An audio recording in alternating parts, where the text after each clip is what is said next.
Assalamu alaikum students, I'm Samra Batul and it's BS Math second semester class and the subject is Calculus 2.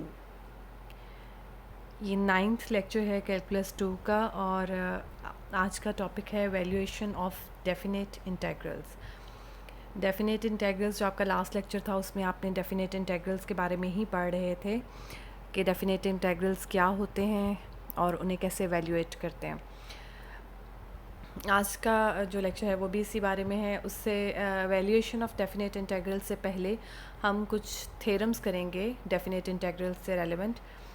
तो general theorems हैं, ये 7 theorems हैं जो जिनके proof तो बहुत इजी से हैं, आने चाहिए आपको वो भी, लेकिन इनके रिज़ल्ट्स आपको ज़रूर याद होने चाहिए क्योंकि जब हम नेक्स्ट एक्सरसाइज के क्वेश्चंस करेंगे तो उसमें इन थ्योरम्स की हेल्प से ही वो क्वेश्चंस जो हैं वो सॉल्व होंगे और बड़े इजीली सॉल्व हो जाएंगे।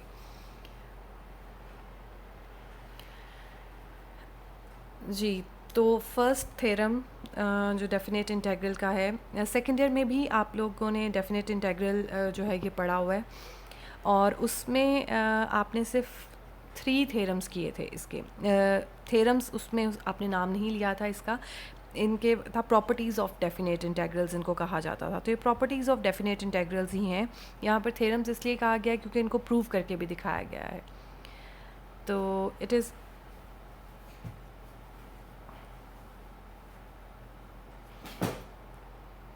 Suppose that F is continuous on X, A से बी पर जो है वो कंटिन्यूस है इस इंटरवल में, then a to b f of x D x is equal to a to b f of g d जी।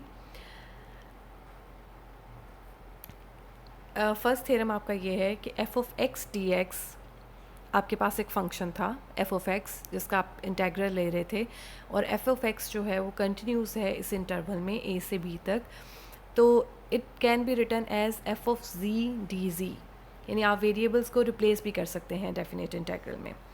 तो प्रूफ इसका है let f dash of x is equal to f of x, axis lies between a and b. Then the previous theorem a to b f of x D x is equal to f of b, ये last जो आपने prove किया था theorem का कि definite integral की definition है भी इसको कहा जाता है और प्रॉपर्टी भी कहा जाता है। तो f of b minus f of a, hence the result a to b f of z is equal to f of b minus f of a, proved।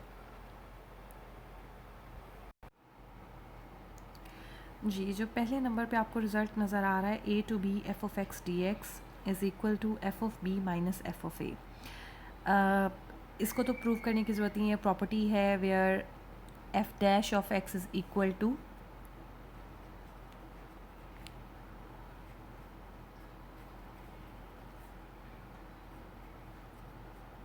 ये साथ आप लिखते हैं, यानी f dash of x, capital f of x का derivative अगर small f of x है तो इसका मतलब ये तो आपको पता ही है कि लिमिट कैसे अप्लाई करते हैं हम। ऊपर वाली लिमिट जो अपर लिमिट है वो पहले आती है x की जगह पर माइनस, फिर लोअर लिमिट आ जाती है x की जगह पर। उसके बाद जो आज थ्योरम हम कर रहे हैं कि a से b तक f ऑफ x dx, तो इससे कोई फ़र्क नहीं पड़ता कि आप वेरिएबल्स को, यानी x की जगह आप वेरिएबल z यूज़ कर लेते हैं, तो इससे आपके क्वेश्चन पे कोई फ़र्क नहीं पड़ता। लेकिन अगर आप a से b तक अगर आप x की जगह z वेरिएबल लगाते हैं तो z की भी लिमिट्स जो हैं वो a से b तक ही होनी चाहिए, ठीक है।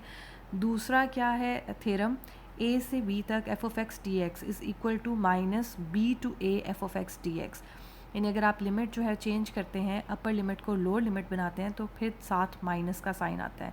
इसका प्रूफ यहाँ पर गिवन है let f dash of x is equal to f of x, axis lies between a to b, ठीक है। अगर ये एफ डैश ऑफ एक्स के इक्वल है तो इसका इंटेग्रल इसके इक्वल आएगा और लिमिट अप्लाई कर देंगे, ठीक है। ये आपने फर्स्ट जो लेफ़्ट हैंड साइड है उसको सॉल्व किया, अब राइट हैंड साइड को कंसिडर करो।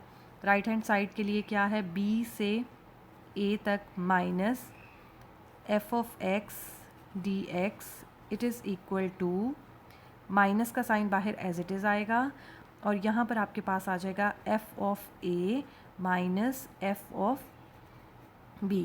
ऐसा ही है ना, अपर लिमिट पहले और लोअर लिमिट उसके बाद। और अब आप माइनस को अंदर मल्टीप्लाई कर दें तो आपके पास आ जाएगा f of b minus f of a from 1, ये आपके पास 1 था, from 1 and 2, left hand side is equal to right hand side. यहाँ थ्योरम जो है आपका वो प्रूव हो गया।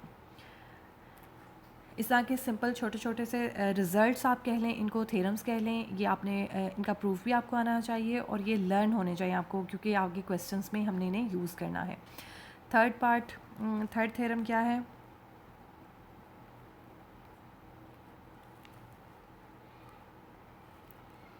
ए से बी तक या ए से सी तक हम चले कर लेते हैं। F of x D x it is equal to a to b f of x D x plus b to c f of x D x, where b is lies between a to b. B जो है वो ए से सी के दरमियान में कोई point है, तो अगर ए से सी तक लिमिट है तो हम लिमिट को ब्रेक करके ए से बी और बी से सी के इक्वल भी लिख सकते हैं। इसको भी प्रूफ नहीं मैं करूँगी, आप अगर प्रूफ करना चाहते हैं तो सिंपली इसको इसके आंसर्स निकालें और फिर उसको जैसे ऊपर वाले क्वेश्चन में किया ना, दोनों को अलग अलग सॉल्व करें और फिर उसकी लेफ़्ट हैंड साइड और राइट हैंड साइड को इक्वल प्रूफ कर दें।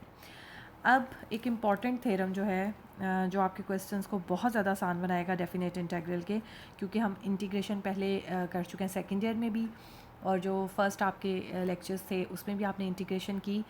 तो अब जो इनडेफिनेट इंटीग्रल की इंटीग्रेशन है वो as compare to definite integral आपको मुश्किल लगेगी, क्योंकि इन रिज़ल्ट्स की हेल्प से हम उसे आसानी से कर लेंगे।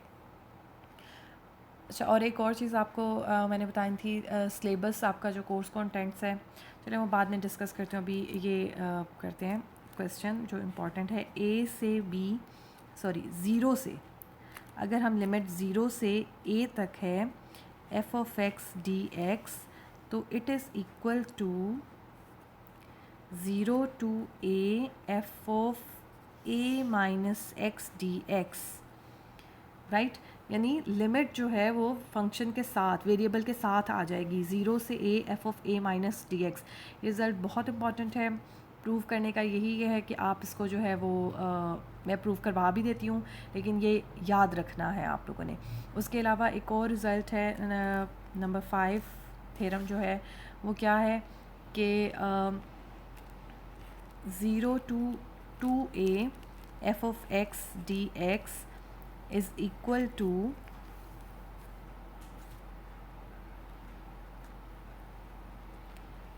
Zero to a f of x plus a to a f of 2a minus x dx, right. इस तरह आप इसको ब्रेक कर सकते हैं, लेकिन ये इसी की एक्सपेंशन है। ज़्यादा इम्पॉर्टेंट ये वाला एक थ्योरम बहुत ज़्यादा इम्पॉर्टेंट है, ज़ीरो से A F of x D x. मतलब ये जो फर्स्ट 4 थ्योरम्स हैं ये बहुत ज़्यादा इंपॉर्टेंट है। फिर 5th है, 6th है, वो भी मैं आपको करवाऊँगी, लेकिन उसके बाद एक 7th थ्योरम है जो कि ज़्यादा इम्पॉर्टेंट है, वो आपने याद रखना है। वो क्या थ्योरम है कि अगर ज़ीरो से n a तक आपकी लिमिट है तो ये किसके इक्वल होगी, n zero to a f of x d x if f of a minus x is equal to f of x। ये ठीक है, ये 7th थ्योरम है जो मैं अभी आपको करवाऊंगी, लेकिन इसका रिज़ल्ट आपने याद रखना है। एक ये इम्पॉर्टेंट है और बाकी जो फर्स्ट 4 थ्योरम्स हैं वो बहुत ज़्यादा इम्पॉर्टेंट है, राइट। अब आ जाते हैं हम इनके प्रूफ की तरफ। ये स्लाइड जो आपको शो हो रही है इसमें इन जो थ्योरम्स हैं इनके प्रूफ्स गिवन हैं आपको। 2 के मैंने करवा भी दिए हैं, बाकी आप बता दिया मेथड के कैसे करना है, आपने ख़ुद इसको एक दफ़ा देख लेना है। प्रूफ ऐसे सच आते नहीं है, इतने ज़्यादा इंपॉर्टेंट नहीं है, रिज़ल्ट्स इनके याद करना ज़्यादा इंपॉर्टेंट है, राइट। जी फोर्थ थ्योरम जो मैंने आपसे कहा बहुत ज़्यादा इंपॉर्टेंट है, इसको प्रूव कैसे करना है, let x is equal to a minus डी सपोजिशन करनी है और फिर आपकी जो है वो ये थ्योरम प्रूव हो जाएगा। फिफ्थ थ्योरम इसी की आगे एक्सटेंशन है फोर्थ की ही, लेकिन इसमें डिफरेंस क्या है, लिमिट जो है 0 से 2a तक है। सिक्स्थ वाला भी उसी की एक्सटेंशन है, अगर वो दोनों बराबर हो जाएंगे, सिक्स और सेवन्थ के, फिफ्थ सिक्स्थ और सेवन्थ एक दूसरे से इंटरकनेक्टेड हैं, आपने सिर्फ इनके रिज़ल्ट्स याद रखने हैं, राइट जी। और दूसरी जो आपसे रिज़ल्ट कोर्स के बारे में बात करनी थी, आपका जो कोर्स सिलेबस है, कोर्स कंटेंट्स हैं इस सब्जेक्ट के, उसमें फ़र्स्ट ऑफ ऑल तो आपकी इंटीग्रेशन है। इंटीग्रेशन में आपका डेफिनेट इंटीग्रल और रेमन सम जो है वो भी इंक्लूडेड है। फिर उसके बाद एप्लीकेशन ऑफ इंटीग्रेशन जिसमें आर्क लेंथ, वॉल्यूम, एरिया, ये सारा कुछ इंक्लूडेड है। और उसके बाद कॉनिक सेक्शन। तो रिकमेंडेड बुक्स में आपकी जो है वो थॉमस की बुक रिकमेंडेड है। आप के पास, मेरा ख्याल है सबके पास है थॉमस की बुक, अगर नहीं है तो आप वो डाउनलोड कर सकते हैं, उसका सलूशन भी डाउनलोड हो जाता है। अब मेरे पास तो इस टाइम नहीं है, वरना मैं आपको शेयर कर देती, आप में से किसी के पास अगर है तो शेयर कर लें एक दूसरे से। उसके अलावा अगर आप थॉमस की बुक को नहीं फ़ॉलो करते तो एस एम यूसुफ़ की बुक को भी आप फ़ॉलो कर सकते हैं। एस एम यूसुफ़ की है कैलकुलस एंड एनालिटिक ज्योमेट्री, उसका फोर्थ चैप्टर फोर्थ है जिसमें इंटीग्रेशन है, फिफ्थ चैप्टर है जिसमें डेफिनेट इंटीग्रल्स हैं, इसके अलावा एट चैप्टर है इन्फिनिट सीरीज़ वाला, वो चैप्टर भी इसमें इंक्लूडेड है। वो मैं साथ साथ आपको बताती जाऊँगी। अब आप लोग मुझे बता दीजिएगा व्हाट्सएप के थ्रू कि आप लोग थॉमस की बुक को फ़ॉलो कर रहे हैं या एस एम यूसुफ़ की बुक को फ़ॉलो कर रहे हैं, उसी के अकॉर्डिंग जो है मैं आपको प्रैक्टिस करवाती जाऊँगी। अभी फ़िलहाल जो है वैसे जो अगर आप मुझसे पूछें तो कुछ पार्ट थॉमस की बुक से अच्छा हो जाएगा और कुछ जो है वो एस एम यूसुफ़ की बुक से जो है वो ज़्यादा अच्छे से समझ आएगा। जैसे कि जो जनरल थ्योरम्स और डेफिनेट इंटीग्रल है, इसकी फिफ्थ चैप्टर की 5.2 एक्सरसाइज वो आपने बहुत अच्छे से याद करनी है, प्रैक्टिस करनी, सॉरी याद नहीं करनी, प्रैक्टिस करनी है उसकी अच्छे से उन क्वेश्चंस की, राइट। और उसके बाद जो बाकी का चैप्टर है उसमें से मैं कुछ सिलेक्टिव क्वेश्चंस आपको करवा दूंगी ताकि आपके ईच एंड एवरी टाइप के जो हैं डेफिनेट इंटीग्रेशन उसकी प्रैक्टिस हो जाए। तो linear algebra and its application का सिलेबस थोड़ा आपका कम है, लेकिन कैलकुलस जो है इसका लेंथी सिलेबस है। और ये पेपर भी मैं डरा नहीं रही हूँ, लेकिन मैं आपको बता रही हूँ कि पेपर थोड़ा मुश्किल आता है। ये टॉपिक्स जो सारे हैं वो सेकेंड ईयर वाले ही हैं, लेकिन सेकेंड ईयर के में से पेपर नहीं आता आपको पेपर जो है वो बीएस लेवल का ही पेपर आएगा। तो आपने उससे आगे थोड़े डिफ़िकल्ट वाले जो क्वेश्चंस हैं, एडवांस जो आपके रिज़ल्ट्स हैं वो यूज़ करके, जैसे कि आज के थ्योरम्स मैंने आपको करवाए हैं, तो ये आपने साथ साथ इनकी भी प्रैक्टिस करते जाना है। जी, जैसा कि मैंने आपको बताया कि ये जो डेफिनेट इंटीग्रल की प्रैक्टिस है ये मैं एस एम यूसुफ़ की बुक जो है उसकी एक्सरसाइज 5.2 से आपको करवा रही हूँ और मिक्स सा सिलेबस आपको करवाऊँगी। आप किसी एक को भी फॉलो करेंगे तो आपकी तैयारी हो जाएगी, लेकिन क्योंकि मैंने सारी चीज़ें आपको करवानी है इसलिए मैं आपको और बता भी दिया करूँगी कि कहाँ से करवा रही हूँ, कि थॉमस की बुक से करवा रही हूँ या इससे करवा रही हूँ, ठीक है। तो ये एक्सरसाइज 5.2 है, आपके पास ऐप है, उस ऐप से भी आप इसकी प्रैक्टिस कर सकते हैं। तो ये जैसा कि आपको स्क्रीन पे नज़र आ रहा है कि बहुत छोटे छोटे से क्वेश्चंस हैं इसके, ठीक है। तो मैं इसको थोड़ा इस तरह से कर लेती हूँ ताकि, राइट जी। क्वेश्चन नंबर 1 है 0 से 6 लिमिट है F of x D x और एक्स स्क्वायर फंक्शन है when x is less than 2 और फंक्शन है 3x minus 2 when x is greater than and equal to 2। तो इस तरह का फंक्शन आपने इस तरह का फंक्शन अगर आपको आ जाता है तो उसमें क्या है कि लिमिट क्योंकि 0 से 6 तक है, हम उसे डायरेक्ट डील नहीं कर सकते, हम लिमिट को ब्रेक करेंगे और जो सेकंड आपका जो रिज़ल्ट था उसको यूज़ करेंगे थ्योरम। तो हम क्या करेंगे, 0 से 2 तक F of x D x और 2 से 6 तक F of x D x लिख लिया। अब 0 से 2 तक x की एफ ऑफ फंक्शन की क्या वैल्यू थी, एक्स स्क्वायर, वो वहाँ पर लिखी आपने। और फिर उसके बाद जो 2 से 6 तक जो वैल्यू है वहाँ वो लिख ली 3x माइनस 2। इंटीग्रेशन तो सिंपल ही है, सिंपल इंटीग्रेशन आपने की। एक्स स्क्वायर की क्या इंटीग्रेशन इंटेग्रल आता है? एक्स स्क्वायर का इंटेग्रल होता है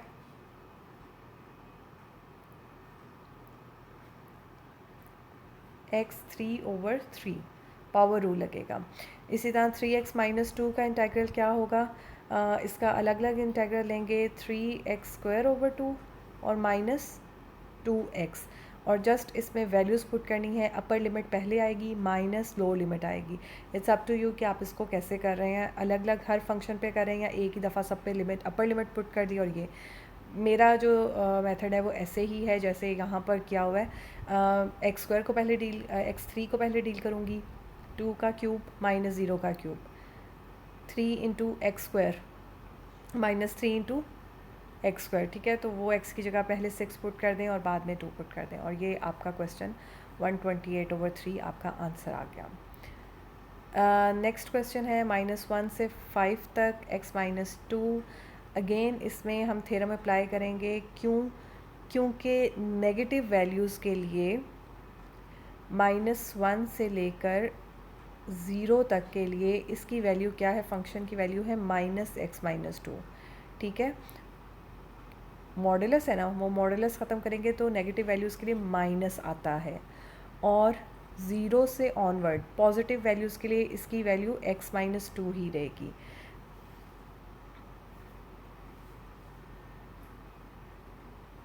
-1 से लेकर 2 तक, क्योंकि यहाँ पर ये नेगेटिव होगा x-2, तो वो उसको हमें माइनस से मल्टीप्लाई करना पड़ेगा पॉजिटिव बनाने के लिए। तो -1 से लेकर 2 तक इसकी वैल्यू जो है वो -x-2 होगी फंक्शन की, और 2 से जो ग्रेटर वैल्यूज़ हैं उसके लिए x-2 होगी। तो इसलिए हम इसके लिमिट को ब्रेक करके लिख देंगे, क्योंकि इसकी डिफरेंट वैल्यूज़ हैं फंक्शन की। तो आप लिमिट को ब्रेक करेंगे -1 से 2 तक और 2 से 5 तक। और 2 तक क्यों ब्रेक किया, 0 तक क्यों नहीं किया? क्योंकि 0 से 2 तक भी अगेन इसने जो है वो नेगेटिव ही रहना था। तो डायरेक्ट ही आपने बजाय इसके कि आप इसको -1 से 0 करते और फिर 0 से 2 करते और फिर 2 से 5 करते, 3 आप इसकी लिमिट्स बनाते, उसकी बजाय आपने इसकी डायरेक्ट 2 यहाँ पर -1 से 2 तक लिमिट बनाई और फिर 2 से 5 तक इसकी लिमिट्स बना ली, और फिर इसको सॉल्व किया। सॉल्व करने का सिंपल इंटीग्रेशन है। x-2 की इंटीग्रेशन क्या है? x²/2, और 2 का इंटीग्रल क्या होता है?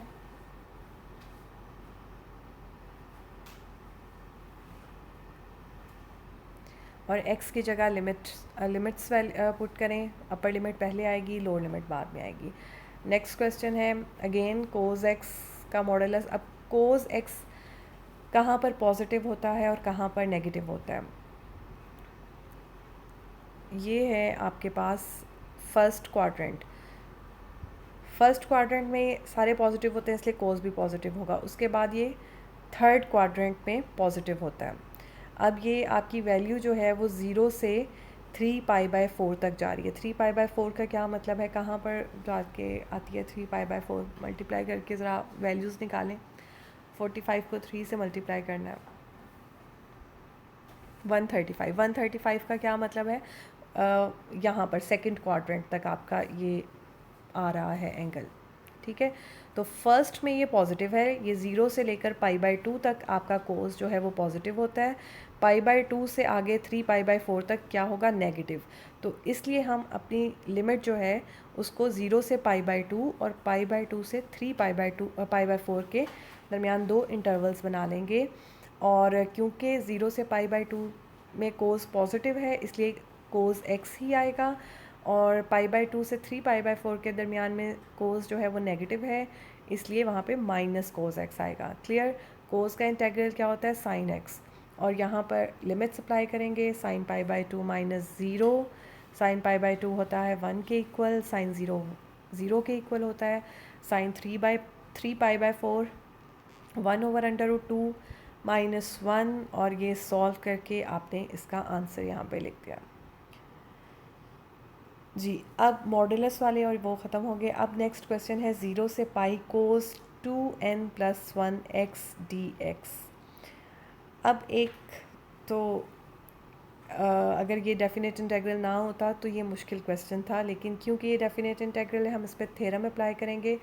थ्योरम जो मैंने आपसे कहा था, फोर्थ थ्योरम, जो बहुत इंपॉर्टेंट है कि f of x is equal to, उसमें आप लिमिट को ला सकते हैं और वो दोनों बराबर होती हैं। और उसका फ़ायदा क्या होगा ये क्वेश्चन सॉल्व करते हुए आपको पता चलेगा।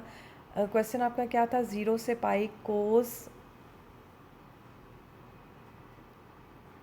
2n+1 x dx। तो 0 से पाई कोस 2n+1 और x की जगह पर आपने लिख दिया पाई माइनस x, ठीक है। और ये लिखा जा सकता है फोर्थ थ्योरम जो अभी मैंने आपको करवाया उसके थ्रू, ठीक है। अब कोस पाई माइनस एक्स किसके इक्वल होता है?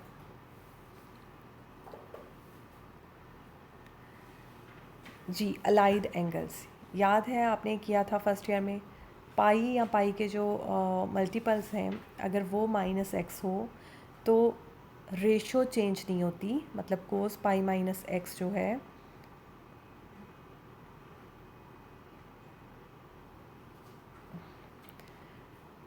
पाई या पाई के इंटेग्रल मल्टीपल्स, मतलब 2 पाई 3 पाई 4 पाई अगर हो तो फंक्शन जो है वो रेशो चेंज नहीं होती, कोस की जगह कोस ही आएगा, एक्स आएगा। और इसके साथ साइन कौन सा आना है वो हमें कैसे पता चलेगा कि इस कौन से क्वाड्रेंट में लाई करता है ये, और वहाँ पर ये इसकी वैल्यू क्या है। अब पाई माइनस एक्स का क्या मतलब है कि ये सेकंड क्वाड्रेंट में लाई करता है, और सेकंड क्वाड्रेंट में कोस क्या होता है, नेगेटिव। तो कोस पाई माइनस एक्स किसके इक्वल होगा, माइनस कोस एक्स के। तो ये रिज़ल्ट जो अलाइड एंगल का है हम यहाँ पर यूज़ करेंगे और आपके पास आ जाएगा 0 से pi minus cos 2n+1 x dx। और ये माइनस बाहर लिख लिया तो ये आपका माइनस आई के इक्वल नहीं आ गया, तो माइनस आई बन गया ये वाला पोर्शन, ये जो है ये आपका क्वेश्चन ही बन गया दोबारा से, 0 to pi cos 2n+1 dx। तो ये माइनस आई इसको लिखा, आई को दूसरी साइड पे लेकर गए, 2i is equal to 0, it means i is equal to 0, और ये आपका आंसर आ गया। तो ये छोटा और ये इंपॉर्टेंट क्वेश्चन है ये, और इस तरह के जो जिन क्वेश्चंस में थ्योरम यूज़ होता है, 2-3 क्वेश्चंस और भी हैं, ये इंपॉर्टेंट क्वेश्चंस हैं। 0 to π/4 secant square theta tangent x minus tangent theta. इस तरह के क्वेश्चन में सबसे पहले आपने चेक करना है कि आपका वेरिएबल क्या है। वेरिएबल कैसे पता चलेगा, इससे dx, इसका मतलब x हमारा वेरिएबल है और हमारे पास ये जो थीटा है ये कोई कांस्टेंट वैल्यू है, ठीक है। तो हमारा क्वेश्चन क्या है, secant square theta over tangent x minus tangent theta dx। तो सीकेंट स्क्वायर थीटा तो कोई कांस्टेंट वैल्यू है तो बाहर आ जाएगी। तो वेरिएबल वाली वैल्यू क्या है, सिर्फ टेंजेंट एक्स जिसको हमने डील करना है। तो इसको 1 ओवर टेंजेंट एक्स का आपको 1 ओवर टेंजेंट एक्स होता है उसको तो हम इंटीग्रेट कर लेते हैं, ये 1 ओवर टेंजेंट एक्स माइनस कोई कांस्टेंट वैल्यू है टेंजेंट थीटा। तो इसको डील करने के लिए हम क्या करेंगे, put z is equal to tangent x supposition करेंगे। अगर z is equal to tangent x है, ये मैं अब आपको क्वेश्चंस नहीं करवाऊंगी, जो फोर्थ चैप्टर है 4.6 में सपोजिशन यूज़ हुई है SM यूसुफ की बुक की, और इससे जो क्वेश्चन सॉल्व होते हैं बहुत ज़्यादा इंपॉर्टेंट है। वो क्वेश्चंस आपने प्रैक्टिस करनी है उनकी, जितनी ज़्यादा आप प्रैक्टिस करेंगे उतना आपके लिए कैलकुलस 2 का उतना ही बेहतर है, तभी आपका पेपर जो है वो अच्छा सॉल्व होगा, ठीक है। तो ये सपोजिशन है बहुत इंपॉर्टेंट, और ये इससे क्वेश्चन आपके जो इंटीग्रेशन अगर जो इन सपोजिशन से होती है ना वो किसी और मेथड से नहीं होती आपकी। तो put z is equal to tangent x, अगर ऐसा है तो z is equal to tangent z, ठीक है। ये आपने सपोजिशन की, सॉरी टेंजेंट x। तो डी जी किसके इक्वल आएगा, secant square x dx। Secant square x को क्या लिखा जा सकता है, 1 प्लस टेंजेंट स्क्वायर x, ठीक है ना। इसको लिखा जा सकता है 1 प्लस टेंजेंट स्क्वायर x।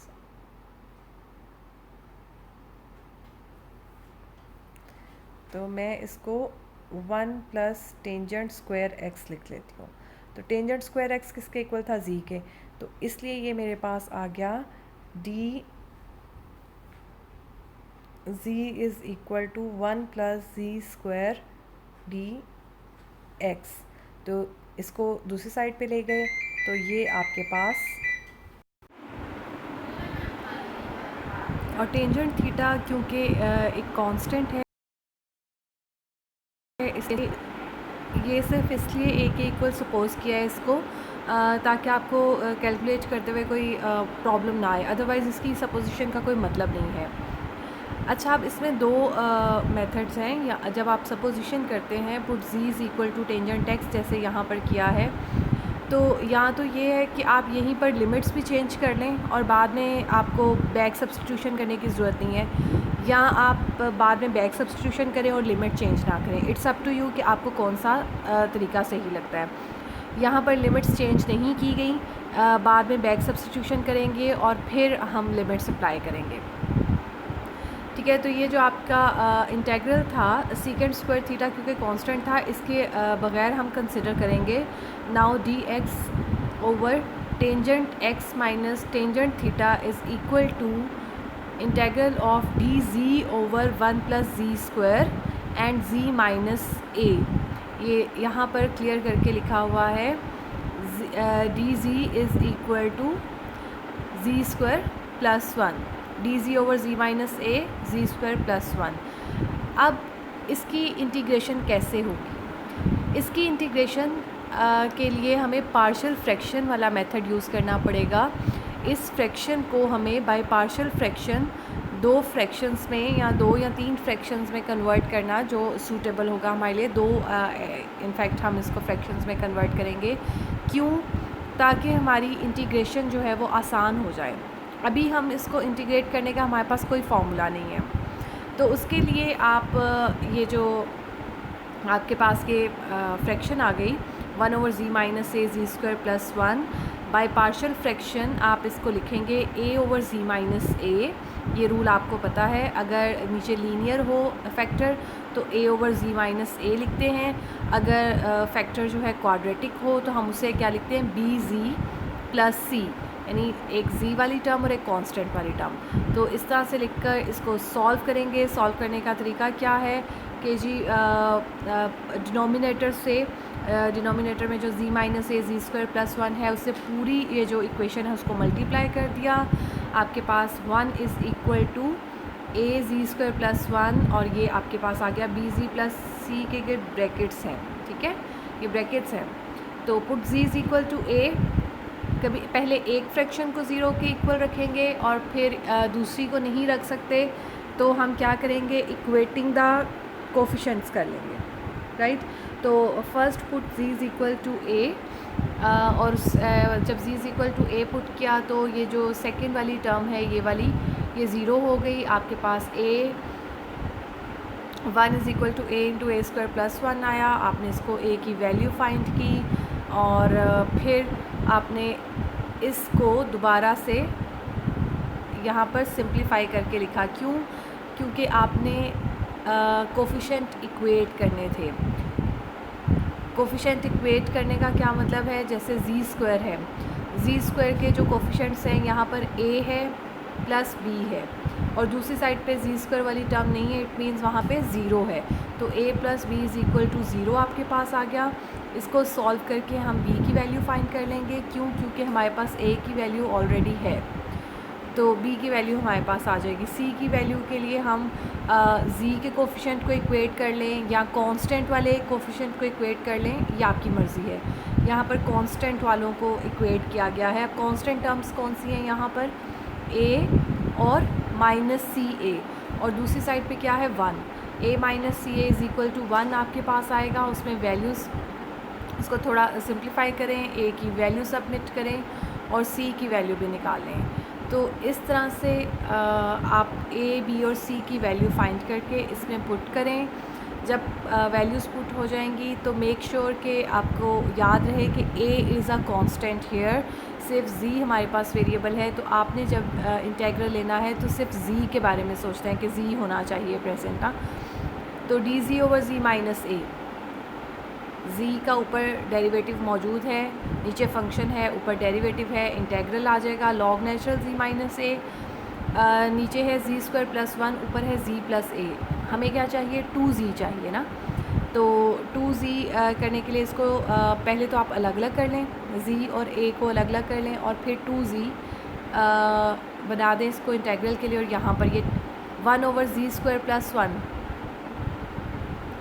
इसका इंटेग्रल क्या होता है, टेंजेंट इनवर्स z।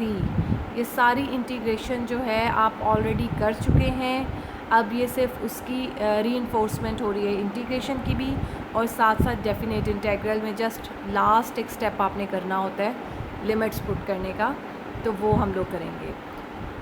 जब आपने इंटेग्रल फाइंड कर लिया, नाउ पुट द लिमिट्स, पहले अपर लिमिट पुट करें फिर लोअर लिमिट पुट करें। आपको आंसर्स आते हैं, बहुत अच्छी बात है। अगर आपको डायरेक्ट आंसर टेंजेंट π/4 का आंसर 1 है, आपको पता है। अगर नहीं भी पता तो आप कैलकुलेटर की हेल्प से भी फाइंड कर सकते हैं। 180 होता है, पाई इज़ इक्वल टू, वैसे तो ये मैथ्स के आप स्टूडेंट हो, आपको तो आने ही चाहिए। पाई इज़ इक्वल टू 180 होता है। कैलकुलेटर में कैलकुलेटर वाला पाई मत डुबा देना, वो पाई 22/7 है, ठीक है। और यहाँ पर जब आप एंगल लिखते हैं कैलकुलेटर में, कोई रेशियो आपने फाइंड करनी है, तो हम डिग्री में एंगल्स लिखते हैं, और ये किस में है, रेडियन में। दो है ना यूनिट सिस्टम एंगल्स के, एक रेडियन सिस्टम है और एक डिग्री वाला सिस्टम है। तो कैलकुलेटर जो है वो डिग्री वाले सिस्टम को रिकग्नाइज़ करता है, लेकिन यहाँ पर आपको रेडियन में है, तो रेडियन में कोई मसला नहीं है डिग्री में कन्वर्ट करना। Just put pi is equal to 180, right. तो आप वैल्यूज़ पुट करके आंसर जो है वो फाइंड कर लेंगे। और ये इंटीग्रेशन, ये क्वेश्चन थोड़ा लेंथी है लेकिन इतना मुश्किल नहीं है। ये सारी आपने इंटीग्रेशन जो है ऑलरेडी कर चुके हैं और आपकी काफ़ी प्रैक्टिस होनी चाहिए इंटीग्रेशन की। जी, नेक्स्ट क्वेश्चन है, ये आप रहने दें, या आप अगर आप प्रैक्टिस करना चाहते हैं तो आप कर लें, ठीक है। और जी, उसके बाद ये क्वेश्चन देखिए, क्वेश्चन नंबर 7 है इस एक्सरसाइज का, और ये भी बहुत इंपॉर्टेंट क्वेश्चन है। 0 to 2π dx/5 + 3 cos x। इसमें हम क्या करेंगे, 0 to 2π dx 5 + 3 cos x का आपको इंटीग्रेशन आती है, इंटीग्रेशन हो सकती है इसकी? नहीं, इसके लिए कोई रूल नहीं है। नीचे फंक्शन है, ऊपर उसका डेरिवेटिव मौजूद नहीं है। पार्शली भी हम इसको नहीं कर सकते क्योंकि ऊपर डेरिवेटिव आ जाएगा, सपोजिशन अगर हम करते हैं या कुछ। तो इस क्वेश्चन के लिए ये बहुत इंपॉर्टेंट है, ये लिमिट के साथ भी और विदाउट लिमिट भी ये क्वेश्चन इंपॉर्टेंट है, ठीक है। इसमें क्या है, ये क्वेश्चन इसी सपोजिशन से होना है, z = टेंजेंट x/2।